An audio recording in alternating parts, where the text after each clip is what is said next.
بسم اللہ الرحمن الرحیم بسم اللہ الرحمن الرحیم الحمد للہ رب العالمین والصلاة والسلام علی رسولہ محمد وآلہ واصحابہ اجمعین اما بعد۔ درس نمبر 69۔ آج کے سبق کا عنوان ہے حدیث معضل اور حدیث منقطع کی بحث۔ حدیث مردود کی بحث چل رہی تھی، وہ حدیث جو غیر مقبول ہو،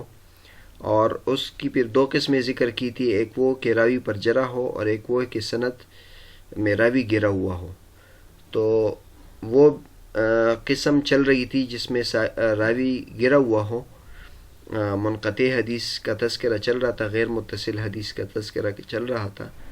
اس کی حافظ ابن حجر رحمۃ اللہ نے 4 اقسام ذکر کی تھی۔ سب سے پہلے معلق، اس کے بعد حدیث مرسل، اور تیسری قسم معضل، اور چوتھی قسم منقطع ہیں۔ تو حدیث معلق اور حدیث مرسل کی بحث گزر چکی۔ آج کے سبق میں حدیث معضل اور حدیث منقطع کے بارے میں بحث کریں گے۔ اس سے پہلے جو اقسام تھی، حدیث معلق اور حدیث مرسل۔ حدیث معلق اس کو کہتے ہیں سند کے شروع میں راوی گرا ہوا ہو، اور حدیث مرسل اس کو کہتے ہیں کہ سند کے آخر میں راوی گرا ہوا ہو۔ تو ان دو اقسام کے سے فارغ ہونے کے بعد حافظ ابن حجر رحمۃ اللہ علیہ اب درمیان میں راوی گرا ہوا ہو تو اس کا ذکر فرما رہے ہیں، اور فرماتے ہیں کہ اس کی 2 قسمیں، ایک حدیث معضل اور ایک حدیث منقطع۔ حدیث معضل اس کو کہتے ہیں ما سقط من اسنادہ اثنان فاکثر مع التوالی، کہ اس کے سند میں 2 راوی گرے ہوئے ہو یا 2 سے زیادہ ہو لیکن مسلسل گرے ہوئے ہوں، یعنی 2 راوی علیحدہ علیحدہ نہ گرے ہوئے ہو بلکہ دونوں ایک جگہ میں گرے ہوئے ہو، تو اس کو معضل کہتے ہیں۔ بالفاظ دیگر یہ بھی کہہ سکتے ہیں ما سقط من اسنادہ اثنان فی موضع واحد، ایک جگہ میں 2 راوی گرے ہوئے ہو۔ اور حدیث منقطع اس کو کہتے ہیں کہ درمیان میں صرف ایک راوی گرا ہوا ہو یا کئی راوی گرے ہوں لیکن علیحدہ جگہوں میں گرے ہوئے ہوں۔ لیکن یہ منقطع کی وہ تعریف ہے جو حافظ ابن حجر رحمۃ اللہ علیہ کے نزدیک ہے، آگے انشاءاللہ ہم ذکر کریں گے۔ دیگر علماء کرام منقطع کی یہ تعریف کرتے ہیں کہ اس میں ایک راوی گرا ہوا ہو یا زیادہ راوی گرے ہوئے ہوں، سند کی کسی جگہ میں بھی گرا ہوا ہو۔ حافظ ابن حجر رحمۃ اللہ فرماتے ہیں والقسم الثالث من اقسام السقط من الاسناد ان كان باثنين فصاعدا مع التوالي فهو المعضل، والا فان كان الساقط باثنين غير متواليين في موضعين مثلا فهو المنقطع، وكذا ان سقط واحد فقط او اكثر من اثنين لكن يشترط عدم التوالي۔ اور تیسری قسم سند میں سے راوی گرنے کی یہ ہے کہ 2 یا اس سے زیادہ راوی مسلسل گرے ہوئے ہو تو اس کو معضل کہتے ہیں، اور اگر اس طرح نہ ہو کہ جو گرے ہوئے ہو وہ 2 ہو اور وہ غیر مسلسل ہو، پے در پے نہ ہو، 2 جگہوں میں ہو مثلا، تو اس کو منقطع کہتے ہیں۔ اور اسی طرح یعنی منقطع اس کو بھی کہتے ہیں کہ ایک راوی گرا ہوا ہو صرف، یا 2 سے زیادہ گرے ہوئے ہو لیکن اس میں شرط یہ بات ہے کہ پے در پے نہ ہو۔ تو 2 قسمیں یہاں اس عبارت میں حافظ ابن حجر رحمۃ اللہ نے ذکر کر دی، ایک حدیث معضل اور ایک حدیث منقطع۔ تو ہم یہاں سب سے پہلے حدیث معضل کے بارے میں ذکر کرتے ہیں۔ نیچے حاشیے میں نور الدین اطہر صاحب فرماتے ہیں اس قسم کے بارے میں وَهُوَ الَّذِي يَكُونُ السَّقَطُ فِيهِ فِي أَثْنَاءِ السَّنَدِ، جو قسم ثالث ہے وہ ہے کہ جس میں سند کے درمیان میں راوی گرا ہوا ہوتا ہے، بخلاف القسمین السابقین، بخلاف اس سے پہلے جو 2 قسمیں ذکر کی گئی ہے، معلق اور حدیث مرسل، تو وہ اس طرح نہیں ہے، اس میں سند کے درمیان میں راوی گرا ہوا نہیں ہوتا، کیونکہ ان میں سے جو پہلا ہے حدیث معلق، اس میں سند کے شروع میں ہماری جہت سے راوی گرا ہوا ہوتا ہے، اور دوسری قسم وہ حدیث مرسل ہے جس میں سند کے آخر میں راوی گرا ہوا ہوتا ہے۔ حدیث معضل کی ایک رواں تعریف نور الدین اطہر صاحب نے یہ ذکر کی ہے ما سقط من اسنادہ اثنان فی موضع واحد، کہ جس کی سند میں 2 راوی ایک جگہ میں گرے ہوئے ہو۔ یہاں نور الدین اطہر صاحب نے اس کی مثال بھی ذکر کی ہے، مثالہ ما رواہ مالک عن معاذ بن جبل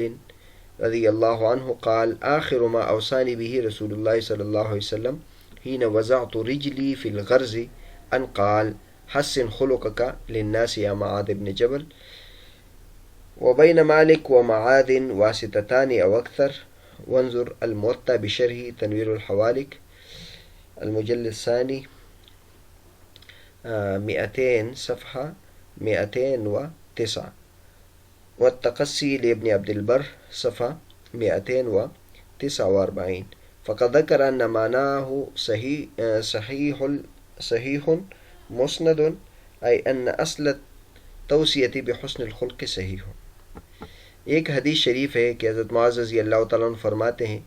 کہ نبی کریم صلی اللہ علیہ وسلم نے سب سے آخری نصیحت جو مجھے کی جس وقت کہ میں نے اپنا پاؤں پائیدان میں رکھا تو حضور صلی اللہ علیہ وسلم نے یہ فرمایا کہ اپنے لوگوں کے لیے اپنے اخلاق کو خوبصورت بناؤ اے معاذ ابن جبل.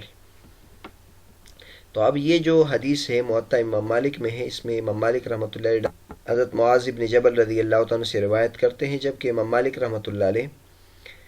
تابعی نہیں ہے، تبع تابعی ہے، تو وہ ظاہر ہے کسی راوی سے نقل کرتے، وہ کسی اور سے نقل کرتے ہیں، پھر وہ معاذ ابن جبل رضی اللہ تعالیٰ سے نقل کرتے ہیں. تو اس میں مالک رحمۃ اللہ علیہ اور معاذ رضی اللہ تعالیٰ عنہ کے درمیان میں 2 واسطے ہیں یا شاید اس سے بھی زیادہ ہوں. اس کے لیے دیکھیں موطا اس کی شرح تنویر الحوالک، یہ علامہ سیوطی رحمۃ اللہ کی شرح ہے، جلد 2 صفحہ نمبر 209 دیکھیں. اسی طرح ابن عبد البر رحمۃ اللہ علیہ کی کتاب ہے التقصی، وہ دیکھ لیں صفحہ نمبر 249. انہوں نے یہ بات ذکر کی ہے کہ اس حدیث کا جو معنی ہے وہ صحیح ہے اور مسند ہے، یعنی ثابت شدہ ہے، لیکن یہ حدیث منقطع ہے. باقی اس معنی میں جو روایات ہے وہ بہت زیادہ منقول ہے، یعنی حسن اخلاق کی وصیت کے بارے میں جو حدیث ہے وہ صحیح ہے. حدیث معضل کے بارے میں حافظ ابن حجر رحمۃ اللہ علیہ نے جو ذکر کیا وہ ہم نے بیان کر دیا، اسی طرح اس کی مثال بھی گزر چکی ہے، لیکن حدیث معضل کے بارے میں چند باتیں یہ ذہن میں رہنی چاہیے. نمبر 1 بات تو یہ کہ حدیث معضل متقدمین کے نزدیک درمیان میں حذف کے ساتھ خاص نہیں. یہاں حافظ ابن حجر رحمۃ اللہ علیہ نے حدیث منقطع کی 4 اقسام بیان کی ہیں، جس کو ایک دوسرے کا قسیم کے طور پر ذکر کیے کہ مطلب جو حدیث معضل ہو وہ منقطع نہیں ہو سکتا، جو منقطع ہے وہ معلق نہیں ہو سکتا، جو منقطع ہے وہ مرسل نہیں ہو سکتا. اسی طرح حافظ ابن حجر رحمۃ اللہ علیہ نے ایک دوسرے کے قسیم کے طور پر ذکر کیا. البتہ صرف معلق حدیث اور معضل کے بارے میں پیچھے بیان کیا کہ ان میں عموم خصوص مطلق کی نسبت ہے، یعنی بعض صورتوں میں یہ اکٹھے ہو جاتے ہیں. لیکن باقی اقسام میں حافظ ابن حجر رحمۃ اللہ علیہ نے ان میں بظاہر تباین کی نسبت بیان کی ہے، لیکن اس معنی میں اور اس اطلاق کے اعتبار سے ضروری نہیں ہے کہ دیگر محدثین بھی اس کو استعمال کریں. اب حافظ ابن حجر رحمۃ اللہ نے حدیث معضل کے ساتھ یہ شرط لگائی ہے کہ جس میں 2 راوی مسلسل گرے ہوئے ہوں تو اس کو معضل کہتے ہیں، جبکہ متقدمین کی کتابوں میں ہم دیکھیں تو وہ معضل کا اطلاق منقطع حدیث پر کرتے ہیں، غیر متصل حدیث پر کرتے ہیں، اگرچہ 2 راوی مسلسل گرے ہوئے نہ ہوں. 2 راوی گرے ہو، کئی جگہ پر گرے ہو، 1 راوی گرے ہو تو بھی اس معضل کا اطلاق کر دیتے ہیں. تو لہٰذا یہ ضروری ہے کہ یہ بات ذہن میں ہو کہ جہاں بھی متقدمین ائمہ معضل کا اطلاق کرتے ہیں وہ ضروری نہیں ہے کہ وہ اس معنی میں ہو جس معنی میں حافظ ابن حجر رحمۃ اللہ مراد لے رہے ہیں. اب حافظ ابن حجر رحمۃ اللہ علیہ نے یہ کیوں اس معنی میں خاص کر دیا، تو اس کی وجہ ہم نے کتاب کے شروع میں بیان کی کہ حافظ ابن حجر رحمۃ اللہ جب یہ کتاب لکھ رہے تھے تو ان کا مقصد آئندہ کے لیے ان میں سے ہر ایک صورت کے لیے ایک خاص اصطلاح وضع کرنا تھی، تاکہ لوگوں کے لیے آسان ہو اور لوگوں کے ذہن میں ایک معنی بیٹھ جائے، ایک خاص اصطلاح راسخ ہو جائے، تاکہ وہ ایک دوسرے سے ممتاز ہو. جتنی بھی تعریفات ہیں اس میں مقصد یہی ہے کہ ایک دوسرے سے ممتاز ہو. تو حافظ ابن حجر رحمۃ اللہ علیہ نے یہ تقسیم اس معنی میں کی ہے، لیکن خود حافظ ابن حجر رحمۃ اللہ ایسا نہیں ہے کہ وہ ان باتوں سے واقف نہیں ہے، ان کی جو اصول حدیث پر تفصیلی کتابیں ہیں جیسے نکت علی ابن صلاح، اس میں وہ سب باتیں ذکر کرتے ہیں کہ متقدمین اس معنی میں بھی کرتے، اس معنی میں بھی کرتے، لیکن ان کا جو مقصد ہے نزہۃ النظر میں تو تحدید اقسام ہے تاکہ ہر ایک دوسرے سے جدا ہو اور آئندہ کے لیے اس کو معیار بنایا جائے۔ حدیث معضل کے بارے میں دوسری تنبیہ یہ ضروری ہے کہ حدیث معضل سقط کے ساتھ خاص بھی نہیں، ضعف پر بھی اس کا اطلاق ہوتا ہے، یعنی حدیث معضل جہاں بھی ائمہ استعمال کرتے ہیں تو یہاں تو ہم نے اس کو سقط کے ساتھ خاص کیا ہے، لیکن یہ ضروری نہیں ہے کہ وہاں جب بھی محدثین معضل کا اطلاق کرتے ہیں تو اس کا مطلب یہ ہوتا ہے کہ وہاں کوئی راوی گرا ہوا ہوتا ہے۔ بعض مرتبہ محدثین اس معنی میں بھی حدیث معضل کا اطلاق کرتے ہیں کہ وہاں وہ حدیث ضعیف ہوتی ہے، یعنی اس میں راوی ضعیف ہوتا ہے، سند متصل ہوتی ہے لیکن کسی وجہ سے اس میں ضعف آ جاتا ہے جس کی وجہ سے معضل کا اطلاق کرتے ہیں۔ تو یہ ضروری نہیں کہ جب بھی متقدمین کی کتاب میں معضل کا اطلاق ہو تو اس سے یہ سمجھا جائے کہ وہ حدیث منقطع ہوگی۔ یہ دو فائدے شیخ ابراہیم اللاہم نے نزہۃ النظر کی شرح میں بیان کی ہے۔ دوسری قسم جو حافظ ابن حجر رحمۃ اللہ اس سبق میں بیان کی ہے وہ منقطع حدیث ہے۔ منقطع کے لیے حافظ ابن حجر رحمۃ اللہ علیہ نے کئی شرائط ذکر کی ہے۔ ایک شرط تو یہ ذکر کی ہے کہ وہ سند کے درمیان میں ایک راوی ہو، اور دوسری صورت یہ ہے کہ اگر دو گرے ہوئے ہو تو وہ دونوں بھی مسلسل نہ گرے ہوئے ہوں۔ تو یہ دو شرطیں ہیں۔ تو اس میں معضل، مرسل اور معلق تینوں سے حدیث منقطع کو حافظ ابن حجر رحمۃ اللہ نے ممتاز کیا ہے۔ نہ شروع میں گرا ہوا ہوتا ہے نہ آخر میں گرا ہوا ہوتا ہے، تو یہ معلق اور مرسل سے ممتاز ہو گیا، اور دو راوی مسلسل گرے ہوئے نہ ہو تو معضل سے بھی ممتاز ہو گیا۔ بہرحال حافظ ابن حجر رحمۃ اللہ علیہ نے یہ منقطع کی تعریف کی ہے۔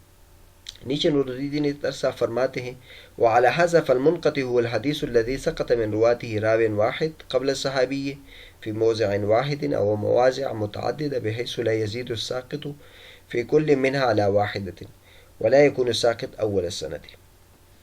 اس تعریف کے مطابق منقطع کی یہ تعریف ہوگی کہ وہ حدیث ہے جس میں کی روات میں سے ایک راوی گرا ہوا ہو صحابی سے پہلے ایک جگہ میں، یا کئی جگہ میں راوی گرے ہوئے ہوں، اس طور پر کہ ان میں سے ہر ایک جگہ میں گرنے والا راوی ایک سے زائد نہ ہو، اور نہ جو گرا ہوا راوی ہے وہ سند کے شروع میں ہو۔ اس تعریف کے مطابق منقطع باقی جتنے بھی سقط کے اقسام ہیں اس کے مباین ہیں، ان دونوں میں تباین کی نسبت ہے، کسی سے بھی یہ ملتا نہیں ہے، یعنی کسی کے ساتھ یہ اکٹھا نہیں ہو سکتا۔ لیکن یہ ابن حجر رحمۃ اللہ علیہ کا مختار مسلک ہے، وہ اختیار المصنف ابن حجر رحمہ اللہ۔ لكن الجمهور على أن المنقطع هو ما سقط منه راو أو أكثر من أي موضع من السند، لیکن جمہور علماء کرام منقطع کو ایک عام سمجھتے ہیں، چاہے اس میں ایک راوی گرا ہوا ہو، زیادہ گرے ہوئے ہو، سند کے کسی جگہ میں بھی گرے ہوئے ہو۔ فيكون المنقطع قسما عاما، منقطع ایک عام قسم بن جائے گی، يشمل كل أقسام السقط من السند، جس میں سند کے تمام اقسام کو یہ شامل ہوگا۔ اور وهذا كما قال النووي، چنانچہ امام نووی رحمۃ اللہ علیہ فرماتے ہو صحیح الذي ذهب إليه طوائف من الفقهاء وغيرهم والخطيب وابن عبد البر وغيرهما من المحدثين، کہ صحیح یہ ہے کہ جس کی طرف فقہا کی کئی جماعتیں گئی ہیں، اور فقہا کے علاوہ بھی اس طرف گئے ہیں، اور خطیب بغدادی، ابن عبد البر رحمۃ اللہ علیہ وغیرہ محدثین بھی گئے ہیں، وہ یہ ہے کہ منقطع اس کو کہتے ہیں جو عام ہے، چاہے ایک راوی گرا ہوا ہو، زیادہ گرے ہوئے ہو، سند کی کسی جگہ میں بھی گرے ہوئے ہو۔ نور الدین ترسا فرماتے اس کے لیے ملاحظہ ہو ارشاد الطلاب الحقائق علامہ نووی رحمۃ اللہ کی کتاب ہے، صفحہ نمبر 84، اور اسی طرح اس کی تقریب النووی کی شرح تدریب النووی صفحہ نمبر 126-27 ملاحظہ۔ بہرحال منقطع دیگر محدثین کے نزدیک عام ہے، غیر متصل کے معنی میں استعمال ہوتا ہے، تو لہٰذا ان جمہور کے نزدیک پھر 3 اقسام بن گئی، ایک مرسل اور ایک معلق اور ایک معضل۔ منقطع جو ہے وہ ایک مقسم ہے جو غیر متصل حدیث کے معنی میں ہے، یہ تینوں اس کی پھر قسمیں ہیں، منقطع ایک عام قسم بن جائے تھی۔ یہاں یہ بات بھی ذہن میں رہے کہ یہ جو اقسام ہیں، 4 اقسام، ان میں سے بعض اقسام پر اس خاص نام کا اطلاق بہت کم ہوتا ہے۔ زیادہ سے زیادہ جو مشہور ہے وہ مرسل ہے اور معلق مشہور ہے، معضل بھی بہت کم استعمال ہوتا ہے، اور منقطع عام معنی میں زیادہ استعمال ہوتا ہے کہ جو بھی حدیث منقطع ہے اس کو منقطع کہتے ہیں۔ بہرحال آج کے سبق میں ہم جو غیر متصل حدیث ہے اس کی 4 اقسام کا تفصیلی ذکر ہو چکا، اور یہ بحث ختم ہو گئی۔ اس کے بعد انشاءاللہ حدیث غیر متصل کی چند اور اقسام ہیں، وہ ذکر کریں گے انشاءاللہ۔